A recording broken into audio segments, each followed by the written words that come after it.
Fait que là, il a trouvé un sport où il peut manger des hot dogs en même temps. Dans sa tête, il se dit « Papa, connais rien au basket. Voyons, papa, il est pas bon. » Je suis fâché après les joueurs, je parle à ma télévision, je lance rien. Et il est en train de détruire une équipe pour essayer de gagner un Super Bowl cette année ou l'année prochaine. Ils arriveront T'es pas. donc bien fâché. Mettez-moi ça sur le premier power play tout de suite, ou T'es-tu moins en bien que train Matheson. de comparer? Non! Oh, ouais. C'est comme Ben ouais. Matheson à toi. Pareil. Non, pas tout. Oh! Tu vois le bras qui shake.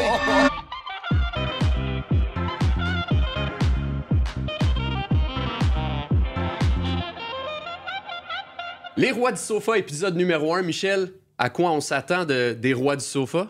On va parler de tous les sports, de toutes les manières possibles. Des fois, ça va être sérieux. Des fois, ça va l'être un peu moins. Mais Des ça... débats. Entre autres, aussi. Plein de choses, des nouvelles farfelues. Et des invités. Oh que oui, le troisième sur le sofa qui va peut-être être éjecté à un moment donné. Le siège éjectable. Ben oui.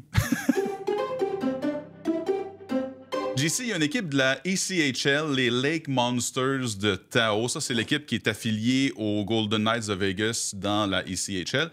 Ils cherchaient un commanditaire parce que toutes les équipes se cherchent une façon de faire de l'argent. Puis là, il y a un casino du coin qui a dit « Moi, je peux te commanditer les cercles de mise au jeu. » Fait que là, les cercles de mise au jeu, pas le gros dans le milieu, là, mais dans les zones offensives et défensives, autour du cercle, c'est comme une roulette. Tu sais, là, les roulettes que tu mets à la Oui, boule, là, ben oui. c'est comme... C'est une bonne idée. Oui, attends. OK. Ouais. Ben, c'est une bonne idée, oui, parce que ça va de soi. Tu sais, c'est un rond, Ah ouais. c'est clever, c'est parfait, ça va là. Tu sais, Ben c'est oui. un rond, casino, tout est beau. Mais l'affaire, c'est que là, il y en a qui disent « Ah, ça va trop loin. » Tu sais, là, encourager le jeu, encourager le gambling. Ouais. Je suis d'accord, mais en même temps, on s'entend que entre ça puis les pubs à la télé, on nommera pas les compagnies, mais tu sais, qui encouragent le gambling avec des sportifs ou quoi que ce soit. Exact. rendu là, est-ce que tu vas plus gambler parce que tu vois une roulette sur la glace? Non, je pense pas. Mais c'est sûr qu'il y a du monde qui vont gambler sur quand il va y avoir des mises au jeu. Tu sais, mettons, là, je sais pas, le joueur gagne, c'est puis bon. je mets 2 piastres que la rondelle va arriver sur le 3 ou sur un noir ou un rouge ou peu importe. Wow! Moi, j'ai l'impression que c'est ça qui va arriver. C'est écœurant, ça. Ben, c'est pas pire. Puis en plus, tu sais, c'est le but de la pub que les Ah oui. gens jouent. Mais en tout cas, c'est réussi comme pub, mais il y en a qui disent « Ah non, moi, j'embarque pas là-dedans. » Puis je les comprends. Ben oui. Mais c'est une pub réussie quand même, je pense. Mais parlant de pub, parlant de casino, parlant de hockey, savais-tu que Phil Kessel s'est trouvé de la job? Où? Au Poker World Tour Global. Oui. Sérieux? Phil Kessel n'a pas eu de contrat cette année. Il cherchait un contrat au début de la saison. Et là, il est devenu ambassadeur du Poker World Tour parce que c'était une de ses passions. C'est une de ses passions, le poker ouais. pour Phil Kessel. Donc, monsieur va continuer de manger des hot dogs, mais ne s'essoufflera plus sur la table parce que oui, il devient joueur de poker professionnel, on s'entend. Fait que là, il a trouvé un sport où il peut manger des hot dogs en même temps. Exactement. C'est soit le poker, soit le bowling. Il a choisi le poker. Et voilà. Et la bonne nouvelle, c'est que il va pouvoir se brosser les dents aussi parce qu'à un moment donné, il y a Pierre Maguire qui a dit How's your breath? It's not good, eh? No, I'm in allergic conditioning. joueur de poker professionnel maintenant. Hey, parlant de joueurs, j'ai un nouveau joueur préféré dans la Ligue nationale de hockey. C'est une recrue, l'Avalanche du Colorado, qui a fait quelque chose qui n'a jamais été fait dans l'histoire de la Ligue nationale. C'est le seul joueur dont le prénom est la même chose que le nom de famille. C'est Ivan. Ah oui, c'est comme Marcel. Eh oui, Ivan. Eh oui. Et dans la Ligue nationale, il a joué, premier joueur de l'histoire. Il n'y a jamais eu personne qui a fait ça. Il n'y a pas eu de Wayne, il n'y a pas eu de le mieux. Il y a eu un Pete Peters, tu sais, le gardien, l'ancien gardien des Flyers. T'étais pas né, moi non plus, hein, mais il existait. Dans la NFL, il y a eu Maurice. OK. Maurice. OK, Ça se prononçait Maurice comme ça. Morris. Mais c'est un porteur de ballon des Seahawks. Mais Ivan. Je pense qu'il a joué...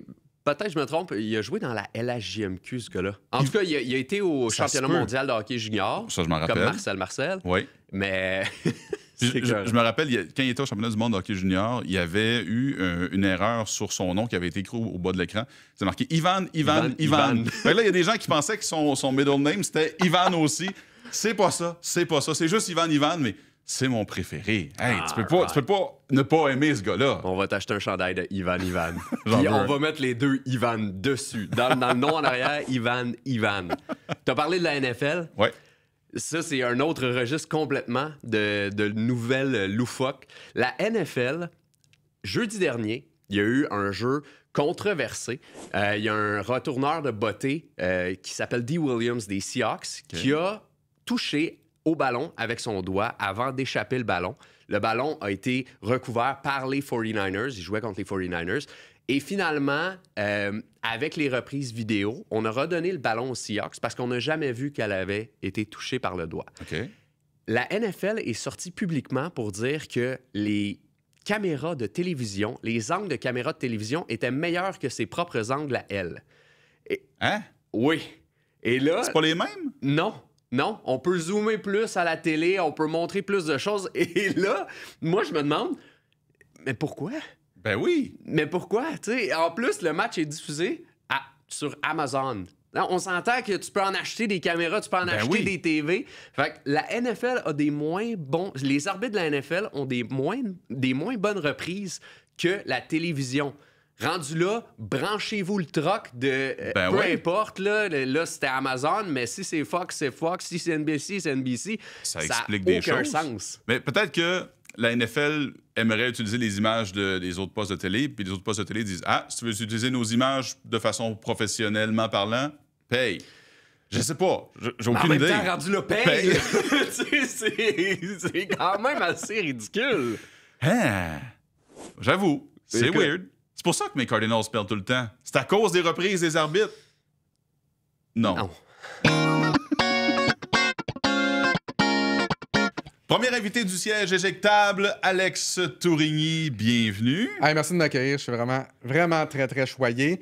J'aime pas beaucoup le terme siège éjectable. J'ai comme peur de me faire éjecter littéralement du divan. Ça se pourrait. Ça se pourrait, puis vous connaissant, vous êtes capable de faire ça. Fait que on verra. On verra comment ça va aller aujourd'hui. Hey, tu nous parles de quoi? Hey, aujourd'hui, j'aimerais ça vous parler des équipes desquelles on est vraiment fan sans aucune raison, vraiment. T'sais, toi, on sait que tu es partisan des Cardinals de l'Arizona. Oui. Pourquoi? C'est ma seule question, je pense, par rapport à Je suis partisan des Cardinals de l'Arizona. Je l'assume entièrement. C'est quand j'étais petit et je jouais aux jeux vidéo, je prenais tout le temps la pire équipe parce que c'était trop facile. Fait que je montais le niveau de difficulté puis je gagnais pareil. Fait que je vais prendre l'équipe la plus push du jeu. Puis c'était tout le temps les Cardinals. Puis année après année, c'était encore les Cards. Puis encore. Fait que je me suis mis à connaître le QB, les Wide, reconnaître toute l'équipe, puis tomber en amour avec cette équipe-là, puis aimer les couleurs. Puis finalement, je me suis acheté des hoodies. Non, ça, c'est un de mes rêves. Il y en a qui veulent aller genre à Venise ou voir Paris. Moi, c'est aller à Glendale. On va faire ça un jour. Là, On le fait. On le fait. Excusez. Moi, je voudrais vous parler un peu de ma maladie mentale, même si ça n'est pas vraiment une. J'aime les Mets de New York et Dieu sait que les partisans des Mets de New York, là, on a eu mal au cours des dernières années. Pas de championnat depuis 1986, mais je suis vraiment un partisan émotif. Tu sais, quand tu avais, je sais pas, 5-6 ans, tu te levais, tu regardais Sport 30. Moi, si le Canadien perdait, là, quand j'avais, mettons, je sais pas, 7, 8, 9 ans, je passais une mauvaise journée. Tu sais, peut-être là, jusqu'à, je sais pas, 13, 14 ans. Fait que j'en ai passé des mauvaises journées, je peux vous dire, à l'école. Mais là, je suis exactement comme ça avec les Mets de New York. Je deviens le partisan émotif que j'aime pas voir du partisan du Canadien de Montréal nécessairement. Je suis fâché après les joueurs. Je parle à ma télévision. Je lance rien dans ma télévision, par exemple. Attention aux télé, là. Oui, exactement, parce que ça me tente pas de perdre quelques centaines de dollars. Mais je deviens un partisan absolument émotif. Des fois, je ferme la télé parce que je suis juste comme plus capable. Mais Alex, il y a 162 matchs. Comment tu gères tes émotions? Surtout, mettons, un programme double. C'est un programme double. Le premier match, ils le perdent. Est-ce que tu regardes le deuxième? Oui, mais tu parles de programme double. La dernière journée cette saison, programme double contre les Braves. Ça, là, c'est un roller coaster. Honnêtement, là, c'était des montagnes russes. Le circuit de Lindor. La run actuelle des Mets de New York. Honnêtement, là, je pense que je perds une année de ma vie à peu près à chaque semaine. Ça a été difficile contre les Braves. Ça a été difficile contre les Brewers. Gros circuit de Pete Alonso qui faisait absolument rien depuis environ un mois. Lindor avec son grand chelem. Écoute, je perds une année de ma vie, c'est ça, je pense, à chaque semaine. Peut-être pas, mais il y avait les cheveux bruns au début de l'année.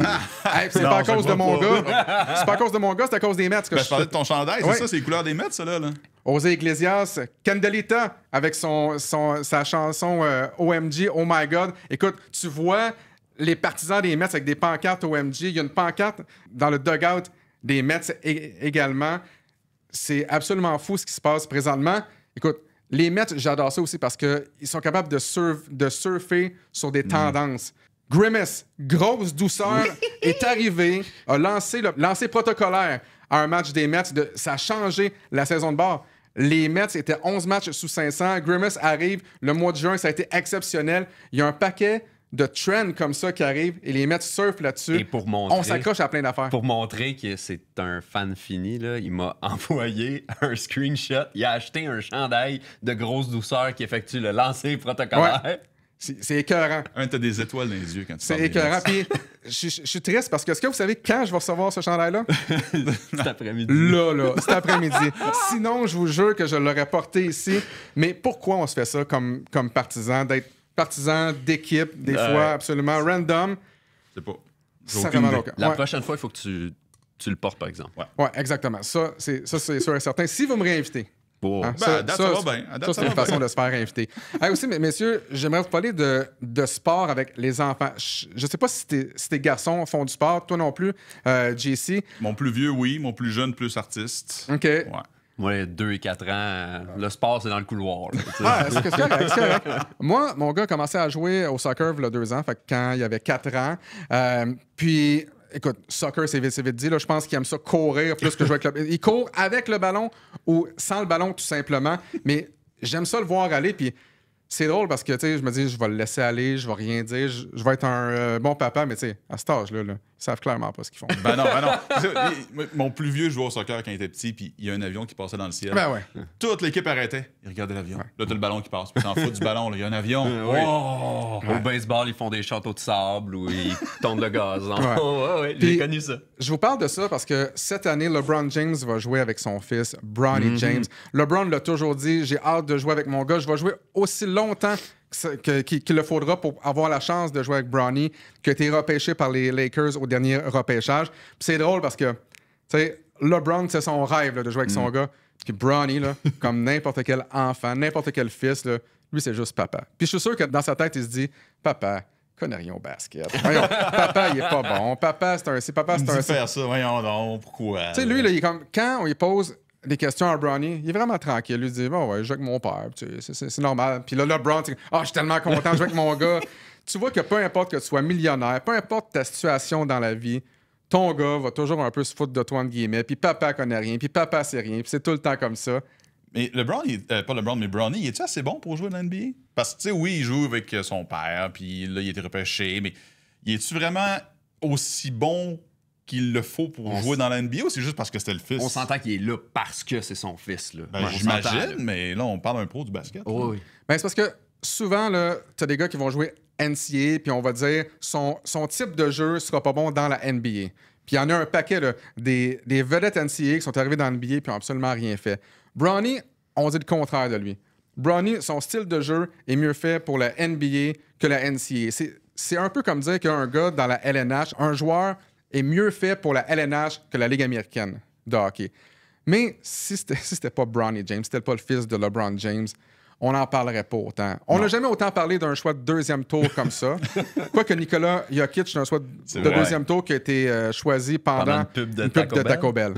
Ça, d'ailleurs, c'est le rêve. Là, Jokic et Taco Bell, là, ça, c'est pas mal un rêve. Mais c'est ça. On en parle parce que c'est le fils de LeBron. Puis LeBron James, écoute, moi j'ai 40 ans, les gars. Là. LeBron James va avoir 40 ans au mois de décembre. Puis ça me fascine. Là. Moi, je suis au roi du divan. Là. Puis LeBron James, lui, est encore peut-être un des 10 meilleurs, 15 meilleurs joueurs de l'NBA. C'est sûr qu'il est jaloux. Ouais, ben mais c'est on est quand même jaloux. un des 10-15 meilleurs shows YouTube. Facile. Facile. Fait que là, dans le fond, ce qu'il faut faire, c'est inviter LeBron pour voir si LeBron, un jour, va s'asseoir ici, sur ce fameux divan-là. Je te mets là-dessus. Ouais. T'as pas le choix. J'envoie les courriels tout de suite après. En terminant aussi, je voudrais vous parler de Brendan Gallagher. Ben oui, Brandon. Oh, ouais. Notre Brandon. Brandon. J'adore Brandon. J'adore cette photo-là avec le visage en sang. Puis en vidéo, c'est encore plus dégueulasse. J'aimerais ça vous en parler parce que, tu sais, les gens disent « Brendan Gallagher commence à être vieillissant, il va ralentir. » D'ailleurs, JC, la semaine passée, tu m'as posé une question pour une de tes capsules. Rappelle-moi un peu qu'est-ce que je t'ai dit sur Brendan Gallagher, s'il vous plaît. Oh, il se passe de quoi, là? Alex me dit Brendan Gallagher va marquer 3 buts dans le mois d'octobre, puis après ça va s'effriter. T'as gassé 3 buts. 3 buts. Ouais. Quand même. Et là, on a le 2 tiers de fait. On est rendu à 2 sur 3. Oh. Moi, je suis allé all-in sur Brendan Gallagher. Un joueur que j'aime beaucoup, mais comme je le dis, est-ce que ça va durer toute la saison? Peut-être pas. De la façon qu'il joue au mois de mars, même février, mars, avril, peut-être qu'il va avoir moins de gaz. Mais j'aimerais vous parler de Brendan Gallagher parce que chaque année, on fait ce qu'on appelle le car wash des Canadiens. C'est la journée des médias. Toi, tu t'en vas au Sens chaque année. Fait essentiellement, on a 10 minutes avec chaque joueur. Puis Gallagher, c'est le souffre-douleur un peu de tous ses coéquipiers. Dès que tu prononces le mot Brendan Gallagher, tout le monde est prêt à chirp Gallagher. Tout le monde a quelque chose à dire sur Brendan Gallagher, mais c'est un peu comme, j'ai le goût de dire, le petit frère de tout le monde, mais qui est meilleur que toi dans tout. Gallagher, c'est le meilleur joueur de ping-pong du Canadien de Montréal. Gallagher va gagner toutes les compétitions. Est-ce que vous savez qu'il y a déjà, et ça n'a malheureusement pas eu lieu, en tout cas pas encore, il a proposé à quelques-uns de ses coéquipiers de faire un décathlon pour prouver qu'il est meilleur que tout le monde dans tout. Pourquoi? Mais ce que j'aime de ça, c'est que le gars est compétitif. Il n'y en a pas un de compétitif comme Brendan Gallagher. Et ça, dans une équipe, t'en as besoin. Pour l'esprit d'équipe, oui. Et quelqu'un qui va mettre... Exactement. Quelqu'un qui va mettre le feu au derrière aussi de tout le monde. Let's go, on le fait. Et tu vois à quel point c'est un leader. C'est un glue guy aussi. C'est quelqu'un qui rassemble tout le monde, un rassembleur. Et t'en as besoin. Je comprends qu'il gagne cher. Puis je comprends que ses meilleures années sont derrière lui. Mais c'est quand tu as la chance de t'asseoir avec lui ou d'aller dans le vestiaire que tu te rends compte à quel point il est utile pour le Canadien de Montréal. Oui, j'avoue. J'aime ça, moi, Brendan Gallagher. J'aime ça. 3 buts en octobre. Peut-être pas 30 cette année, mais on a le 2 tiers de fait, JC. Puis j'ai toutes ces autres prédictions, je vais y ressortir. Surtout ceux qui n'ont pas raison. Surtout les mauvaises. Oh my gosh! Une réaction exagérée, on peut prendre ça plusieurs façons. Soit un joueur fait une réaction exagérée sur le terrain ou sur la glace. Ben nous, on fait des réactions exagérées sur les divans. Et je commence ça avec la NFL. Ma réaction exagérée, les Jets et Aaron Rodgers ne gagneront jamais. Tant qu'Aaron Rodgers est là. Aaron Rodgers est une pomme pourrie pour cette équipe-là. Aaron Rodgers ne gagnera plus de Super Bowl. Aaron Rodgers, je le déteste. Ben, je vois ça. Voyons donc. C'est que c'est. Pourquoi? Je trouve que c'est une diva et c'est d'ailleurs, si je me trompe pas, un des joueurs les plus détestés de la NFL, Aaron Rodgers, selon ses pairs. Selon un sondage anonyme des autres joueurs, Aaron Rodgers est un des joueurs les plus détestés et ça se comprend. T'es pas tout seul dans ton équipe, buddy. T'es pas le dieu, là. C'est pas parce que tu fais une passe 10 pieds au-dessus de la tête d'un gars qui aurait dû sauter 10 pieds pour la poignée. Ouais. Monte dans une échelle, fait quelque chose. Ouais, c'est ça. Non. Puis tu sais, le congédiement de Robert Saleh, c'est Aaron Rodgers. Qu'on dise ce qu'on veut, c'est Aaron Rodgers qui est allé dire « Regardez, sortez-moi ce gars-là de là. » Dude, t'as genre 40 ans, man. Hey, wow, là, moi avec, j'ai 40 ans, là, oui, comme toi. Mais, non, mais t'as 40 t'es ans. vieux. Dans la NFL, tes plus belles années sont derrière toi. Ton talent est encore là, d'accord, mais t'as pas genre 8 ans encore, là. Et il est en train de détruire une équipe pour essayer de gagner un Super Bowl cette année ou l'année prochaine. OK, tu l'as eu vraiment. Ce qui arrivera pas. T'es donc bien fâché. Ben oui. Ben, c'est Il est comme fâché exagérée. avec moi puis les Mets, c'est comme lui, il est comme fâché avec Aaron Rodgers. Voyons. Non, mais là, c'est une diva, ce gars-là, puis ça arrivera pas, ils gagneront pas. Là, dans le fond, tu dis qu'il n'a plus sa place. Ben, Avec les Jets. Il a plus sa place dans la NFL, ce gars-là. Dans la NFL. Dans la NFL. Ben, il a le talent pour être là. Mais il a plus sa place dans une équipe de football parce qu'il peut pas jouer à toutes les positions. Il peut pas jouer à toutes les positions. Il peut pas juste, lui, peut pas faire gagner une équipe. Les Jets ont encore perdu hier. Ils ont remplacé il a fait congédier un entraîneur défensif qui avait un play caller en attaque. Donc, la personne qui appelle les jeux, qui était Nathaniel Hackett, c'est même plus lui qui appelle les jeux. Là, c'est rendu un autre. Il fait un travail de démolition à merveille. On devrait lui étiqueter une commandite de démolition à ce gars-là parce qu'ils ils sont pas en train de gagner. Mais chez JC, parce qu'on s'en est parlé la semaine passée, toi, tu trouves là, qu'on va chercher des joueurs, justement comme Devante Adams, pour faire plaisir. Ouais. Un gars comme Aaron Rodgers, la vedette, la diva de 40 ans. Quoi tu fais ça avec LeBron James? C'est exactement la même chose. LeBron James peut gagner un match à lui tout seul. Aaron Rodgers peut pas gagner un match à lui tout seul. LeBron James peut arriver, là, même à son âge, là, il te fait un 50 points, il fait un triple-double là, avec des rebonds, il est capable d'aller chercher, il est capable de jouer en défense. Aaron Rodgers, il est pas linebacker, là, il est pas secondaire de ligne. Je paierais pour voir ça, par exemple. C'est comme je pense que à c'est lui l'époque, qui tu jouais à serait l'attaque plaqué. puis en défense. Ben, Travis Hunter, ça sera pour une autre émission, là, mais Travis Hunter, là, il s'en vient, là, puis ça va être le Shohei Ohtani ça, future réaction exagérée. Là. OK, je connais pas ce gars-là. Shohei Ohtani du football, il joue dans les autant receveurs que safety, et selon les recruteurs, il pourrait être un choix de première ronde dans les deux positions, Okay. peu importe. Regarde-toi dans ta manche. Il est très fort. Parle-moi un peu plus tard. Mais voilà. Hey, en attendant que quelqu'un nous prépare une tisane pour te calmer, là, moi, je te parle de ma réaction exagérée. Oui. Je pense que je vais être moins intense. Je peux s'exagérer, mais moins fâché. ok. Là. Ma réaction, c'est qu'on l'a vu depuis le début de l'année, Samuel Montembeault. C'est clair que ça va être le gardien numéro 1 d'équipe Canada à la Coupe des 4 Nations. Okay. Moi, c'est ma réaction. Je le vois aller contre les... juste contre les Pingouins, ça n'a pas bien été. Mais là, ça, c'est parce qu'il y a eu 17 000 échappés. Il a été chanceux, il y a eu des poteaux, mais... Équipe Canada, t'as Stuart Skinner, possible, Adam Hill, Jordan Bennington. Ouais. C'est tous des gars qui sont un peu corrects, mais Samuel Montembeault est dans cette catégorie-là aussi, sauf qu'il prouve qu'il est meilleur que ceux-là depuis le début de l'année. Parce que Stuart Skinner, regarde, les Oilers, quand ils font pas 50 buts, ils perdent. Si Skinner avait fait les arrêts, les Oilers gagneraient. Adam Hill, c'est Adam Hill. Ouais, OK. Puis Jordan Bennington, à part dropper puis essayer de se battre avec tout ce qui bouge. Moi, j'aime mieux Samuel Montembeault. Fait que ma réaction, là, c'est clair. Samuel Montembeau, numéro 1 équipe Canada. Peut-être que Sidney Crosby a gardé le numéro de Carey Price puis il va le rappeler juste pour le tournoi. Je pense pas, non? Mais honnêtement, tu me posais la question la semaine passée. Qui va finir numéro 1 chez les Canadiens? Oui. C'était même pas clair, je pense, pour toi, qui va finir numéro 1. Est-ce que c'est Primo? Est-ce que ça va être Samuel? On ne sait pas. Là, je pense que ça va être Sam. Oui. Mais tu parles de Samuel Montembeault, gardien numéro 1, puis tu me nommes un paquet de gardiens corrects. Fait que dans le fond, pour toi, c'est le meilleur des corrects. Oui. Fait que dans le fond, c'est la pire position de Team Canada depuis des années et des années essentiellement. Oui.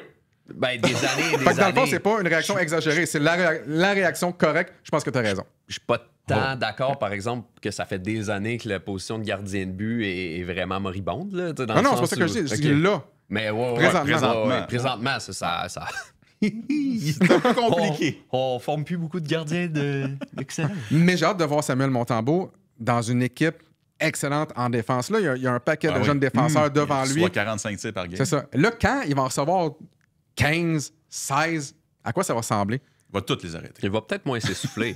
T'sais, Peut-être. parce que quand tu commences à recevoir, à la longue en plus, d'avoir 35 à 50 tirs par match, il faut que tu aies un bon cardio. Là, Fait que là, il va prendre une petite pause avec l'équipe Canada. Il va prendre une juste tisane seulement avec moi. Ouais, une tisane avec toi pour te défâcher. Là. Puis tu te poses une autre question. Est-ce que si tu mets Samuel Montembeault dans une excellente formation, je sais pas, Samuel Montembeault va avec l'Avalanche Colorado. Là, soudainement, est-ce qu'on dit Il que est l'Avalanche numéro Colorado... Oui, mais est-ce qu'on dit que l'Avalanche Colorado sont les prétendants à la Coupe? Est-ce que Samuel Montembeault, dans le fond, à la base, peu importe pour qui il va jouer, c'est un excellent gardien. Je pense qu'on va le savoir avec Team Canada. T'as raison. Là-dessus, t'as raison. Mais mon deuxième point de réaction exagérée, c'est en rapport avec un gars, justement, que tu te demandes pas s'il est bon ou non. Tu le sais qu'il est bon. Michel Laprise. Merci. Jean-Christophe Bertrand. Yeah! All right. Alex Torigny. OK. OK, parfait. Non, c'est vas-y. Lane Hudson. Ouais. On le sait qu'il est bon, OK? Tout le monde réagit sur Lane Hudson depuis le début de l'année, mais moi, ma réaction exagérée, c'est qu'après 3 matchs, 4 max, là, il n'y a pas d'affaire sur la deuxième unité d'avantage numérique. Mettez-moi ça sur le premier power play tout de suite. Matheson, on sait ce qu'il va faire. Matheson, il va soit lancer d'impact du gars en avant de lui, soit à 10 pieds à côté du net, un peu comme moi je ferais, mais beaucoup moins bien que Matheson. De comparer Non! Oh, ouais. comme Ouais, ouais. Matheson à toi? Non, Pareil. non, pas tout. Mais ce qu'on sait, c'est qu'il est prévisible. On sait qu'il va lancer ou faire une passe à sa gauche, une fois de temps en temps à sa droite. Tandis que Lane Hudson, tu sais pas ce qu'il va faire. Tu sais pas où il va aller. Même lui, il le sait pas. Je pense qu'il le décide à la dernière seconde. Puis c'est ça qu'il faut pour que ça marche, l'avantage numérique numéro 1 des Canadiens. Parce que là, le powerplay 2 marche parce que Lane Hudson est là. Mets-le avec Slav, mets-le avec Suzuki, avec Caulfield, mets-le avec plein d'autres. Il faut qu'il soit sur le premier powerplay. Après 3 matchs, tassez Matheson, mettez Lane Hudson. Mais en même temps, c'était un peu normal de le mettre sur le deuxième avantage numérique. T'sais, il faut que tu l'habitues à être là. Tu sais même pas s'il va être bon. Ben, il est habitué, là. Ça fait 3 games. Il est habitué. 5. Puis tu dis, t'es pas capable de le déchiffrer. Ça fait, encore une fois, ça fait 3 games. C'est un mini échantillon. Là. Ça se pourrait très bien qu'à un moment donné, les gars devant lui, ils disent « Ah, ben je sais qu'il va faire une petite feinte de tête ou feinte d'épaule à droite puis il va aller à gauche. » Il va passer pareil. Il va passer pareil. Ça 3 se 4 peut. games, je sais Ça pas. se peut. J'y crois aussi. C'est 3 ou 4 games qu'il joue. 4? Regarde, ça me mélange tellement il est bon. Je le vois aller, puis Va-t'en sur le premier powerplay, mon gars. Amuse-toi. Ça va arriver. Mais là, toi, tu vas enlever Matheson. Tu vas enlever le gars qui a marqué 5 des 6 buts provenant des défenseurs en avantage numérique l'an passé. OK, t'amènes des stats. Non, mais attends un peu. Là, non, c'est parce que, tu sais, Matheson, c'est un des meilleurs défenseurs, a été un des meilleurs défenseurs offensifs l'an dernier dans la Ligue nationale de hockey. Il y avait personne Là, d'autre. Ouais, mais je comprends. Mais là, tu veux le tasser lui? Oui. Amène Hudson à la place? Pourquoi pas Hudson et Matheson? Puis peu importe qui tu vas enlever en avant, là. C'est pas grave. C'est pas comme si l'avantage numérique du Canadien, lors des dernières années, était exceptionnel. Essaye quelque chose. Mets Matheson, mets Hudson, mets tes meilleurs joueurs offensifs. J'avoue que là, mon cerveau vient de fendre. J'aime ça. J'aime ça. Ben oui. Fait que ton cerveau vient de fendre un peu comme Gallagher. Pareil, sauf que je ne pas du front. Mais... Oui, OK, oui. Hudson puis Matheson. Ben oui, pourquoi pas. Okay, ben oui. À droite, à gauche, Suzuki au centre. Hein? Tu mets Caulfield et Dak en arrière. Arrête, on va tout mélanger, là. J'ai mal à la tête. Oui. Ma dernière réaction exagérée, ça fait partie du tennis. Parce que Rafael Nadal a pris sa retraite, a annoncé sa retraite la semaine passée. Et selon moi, l'âge d'or, et oui, l'âge d'or du tennis tire à sa fin. Pourquoi je dis ça? C'est parce qu'il y a un quatuor qu'on ne reverra jamais au tennis mondial. Je parle ici de Roger Federer qui est déjà parti, Rafael Nadal qui s'en va, Novak Djokovic qui est très vieillissant, on va se le dire, et Serena Williams chez les femmes qui a déjà annoncé sa retraite. Tous ceux qui ont gagné le plus de victoires en simple, le plus de grands chelems, s'en vont tous. Et là, on parle de la next-gen là, depuis... Alcaraz, je sais pas, tu gagnes là. Exact. Mais à part Alcaraz... Tout ce gang-là. Il y a Yannick Sinner en ce moment qui est pas pire, mais tu sais, il y a Sloane Stephens chez les femmes, mais est-ce qu'ils vont être aussi dominants que les 4 l'ont été? Je pense pas. Je pense pas que ça va arriver tout de suite. Puis je pense que justement, on va regarder dans 50 ans l'âge d'or du tennis. Oui, on va voir les anciens, mais on va surtout voir ces 4-là, puis se dire, ça a révolutionné le tennis. Hey, mais mettons, là, on est en 2024, il y a 50 ans, 1975, 1974, là. Les GOATs du temps, là, on n'en parle plus de ces GOATs-là, on n'en parle plus de ces gens-là parce qu'il y en a eu des nouveaux qui sont arrivés. Ben parce Il qu'ils va en ont avoir battu d'autres. leur record. Ben, c'est tout le temps pareil, les gars. Tu sais, ceux qui n'ont pas vu jouer Jordan vont dire que LeBron, c'est le GOAT. Ceux qui ont vu ceux qui ont vu Jordan jouer vont dire Jordan, c'est le GOAT. Chaque fois, on se dit, il n'y en aura pas des comme ça, il n'y en aura pas des comme ça. Les records de Wayne Gretzky ne seront jamais battus. Ovechkin va peut-être le battre cette année, au chapitre des buts, peut-être dans un an. Puis, by the way, t'as quel âge? Genre 12? 14? Tu sais, 35? Je t'aurais donné 12 ou 14. Oh. Monica Seles, Ouais. Steffi Graf, Martina Hingis, chez les gars, Sampras, Becker, Chang. Agassi. Tu sais, quand là, John c'était... McEnroe. Non, mais trop jeune. Mais c'était un top du temps. Je veux dire, chaque fois, on se dit, il n'y aura pas d'autres des pareils comme ça. Il va en avoir d'autres, c'est sûr. Il y a quelqu'un qui va prendre la place qui va être aussi bon que ça. 4 de même en même temps. Tu sais, on s'entend, t'as eu la grosse rivalité Nadal-Federer. Après ça, t'avais Williams, elle a juste dominé de son air au complet. Djokovic est arrivé. Djokovic est arrivé. Ouais. Excusez, moi je suis meilleur que tout le monde. Tu sais, t'as Andy Murray, Andy qui a Murray. été bon, mais 4 de même en même temps pour une génération.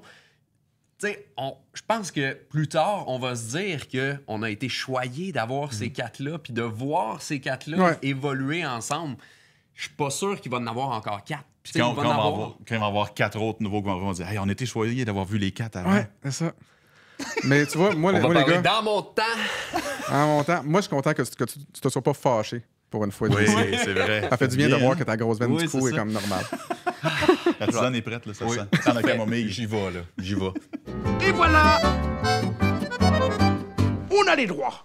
Donc, on a les droits. On explique le concept rapidement. On n'a pas les droits de tous les sports au niveau numérique, Michel. Mais ceux qu'on a les droits, on va vous montrer des images et on va réagir parce qu'on ne se les montre pas avant pour avoir notre réaction pour de vrai, là, à chaud, à vif. Exact. Des séquences incroyables dans les sports qu'on peut montrer, Exact. dont la Ligue nationale de hockey. On a Macklin Celebrini. Son premier but dans la Ligue nationale, c'était contre les Blues de Saint-Louis, il y a quelques jours. Puis, check-le aller. Il est au bas de l'écran. Ouais. Et là, il fait un genre de... Oups, Pinorama! Oh. Quel lock! C'est un beau but, mais quel cool. Quel but loqueux! Quel Ok, but chanceux! ouais. Ça a dévié sur le patin du gars des Blues, puis Puis là, il est comme, j'ai scoré. C'est quand même le plus hot premier but chanceux ever. Oui, plus hot premier but chanceux ever.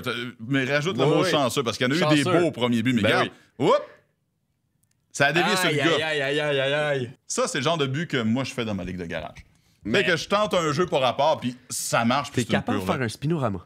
Ouais, mais je tombe. OK. Celebrini aussi est tombé, c'est parce qu'il s'est fait plaquer, mais moi, je veux pas faire un spinorama, puis j'en fais un. Mais quel but incroyable! Puis moi, je le classerais justement parmi les plus beaux premiers buts avec Jordan Eberle. Jordan Eberle, ce but-là, ça n'a juste aucun bon sens avec les Oilers de Edmonton dans le temps. Il y a aussi le but de Jonathan Toews contre l'Avalanche du Colorado, son premier but. Il a déjoué tout le monde, ça n'a aucun rapport. McLean Celebrini, moi, c'est venu me chercher. Je reste dans le hockey. Ouais. Je vais te montrer une séquence dans un arrêt de jeu. OK. Max Jones puis Evan Rodriguez sont en train de se chamailler un peu. Max Jones décide de s'en prendre à Rodriguez, mais ça se passe pas comme prévu. OK. Je te laisse ça. C'est qui? C'est 49, là? OK. Oh! Ow! C'est dur d'être un juge de ligne dans la Ligue nationale. Ben voyons, il est bien... Le juge de ligne s'en vient pour les séparer. Il était déjà séparé. Et Max Jones te donne un petit coup de hache en way sur l'avant-bras. Il a été puni. Ben 2 là. minutes. Mais aïe aïe! Oh! Tu vois le bras qui shake. Tu sais, il est vraiment au mauvais endroit, au mauvais moment. Puis je comprends l'arbitre de dire OK, toi, tu t'en vas. Là. Ouais. Mais, ow! Et il était correct, Devin Berg, le nom du juge de ligne. Et oui, il a terminé le match, mais aïe aïe. Je sais pas si les arbitres ont un protège avant-bras et des protèges coudes. Ouais, mais je sais pas, mais ça a dû faire mal s'il vous plaît. Aïe aïe, donc. Deuxième séquence que je te présente, je te parle de Krejci, mais pas Krejci des Bruins.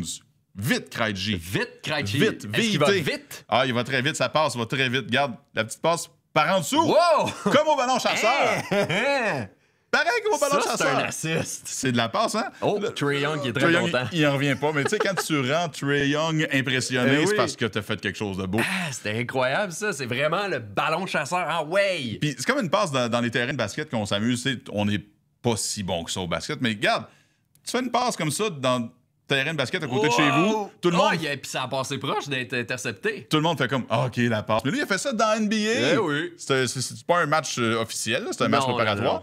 Mais quelle passe incroyable de vite, Krejci. Parlant de match préparatoire et de NBA, j'ai un Anthony Edwards qui était, disons-le, très primé pour son match préparatoire contre les Knicks. OK. Il garde Jalen Bronson, OK? Je vais même pas parler. Je vais mettre du son. OK. Et je te dis, Anthony Edwards, c'est un phénomène, ce gars-là. In the corner. Brunson and Edwards. Mais voyons. Il célèbre et le ballon est repris quand même par les Knicks. Et lui, il continue de célébrer, là. Tu sais, lui, là, il est beaucoup trop content, là. Tu sais, c'est un match préparatoire, d'accord, là, je suis d'accord, mais es-tu heureux de sa défense contre Jalen Bronson?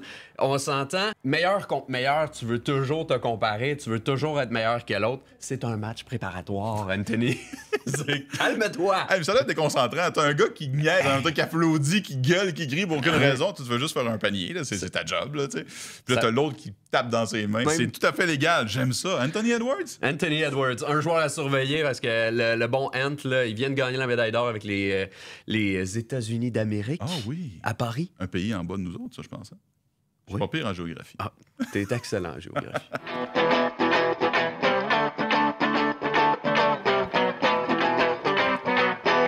Fait que c'est ça, les rois du sofa. C'est nous, les rois du sofa. Yeah. Si vous voulez voir plus souvent les rois du sofa et nous écouter et nous apprécier, faites quoi? On s'abonne. Et voilà. La semaine prochaine, peut-être une petite surprise. Là, je vous prépare déjà quelque chose pour la semaine prochaine. Je t'en ai pas parlé et je t'en parlerai pas. Tu vois ma face, j'ai aucune idée de quoi tu parles. Ça va être le fun.